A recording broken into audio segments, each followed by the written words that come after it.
മികച്ച കഥാകൃത്തിനുള്ള കേരള സംസ്ഥാന ചലച്ചിത്ര അവാർഡ് നേടിയ ആദർശ് സുകുമാരനെ എംഎൽഎ ആന്റണി ജോൺ ആദരിച്ചു.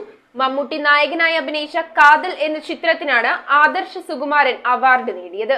മികച്ച കഥാകൃത്തിനുള്ള കേരള സംസ്ഥാന ചലച്ചിത്ര അവാർഡ് ലഭിച്ച കോതമംഗലം കുത്തുകുഴി സ്വദേശി ആദർശ് സുകുമാരനെ വസതിയിലെത്തിയാണ് എംഎൽഎ ആന്റണി ജോൺ ആദരിച്ചത്. കഥ, തിരക്കഥ, അഭിനയം എന്നീ മേഖലകളിൽ കഴിവ് തെളിയിച്ച വ്യക്തി കൂടിയാണ് ആദർശ് സുകുമാരൻ. മമ്മൂട്ടി നായകനായി അഭിനയിച്ച കാതൽ എന്ന ചിത്രത്തിനാണ് അവാർഡ് നേടിയത്. ചടങ്ങിൽ municipal standing committee chairman K A. Naushad, councillor P R. Unnikrishnan, CPIM local secretary E.V. Radhakrishnan എന്നിവർ എംഎൽഎയോടൊപ്പം ഉണ്ടായിരുന്നു. News bureau, Kothamangalam.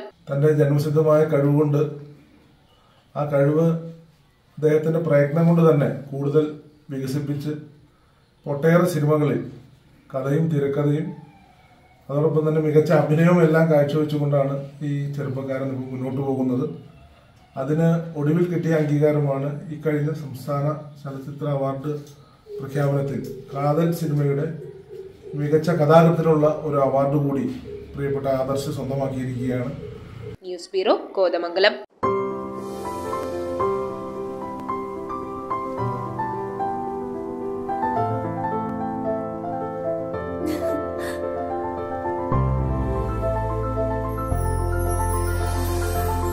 കളങ്കമില്ലാത്ത സൗഹൃദം പോലെ കലർപ്പില്ലാത്ത വിശ്വാസം. കല്ലൻസ് ജ്വല്ലറി.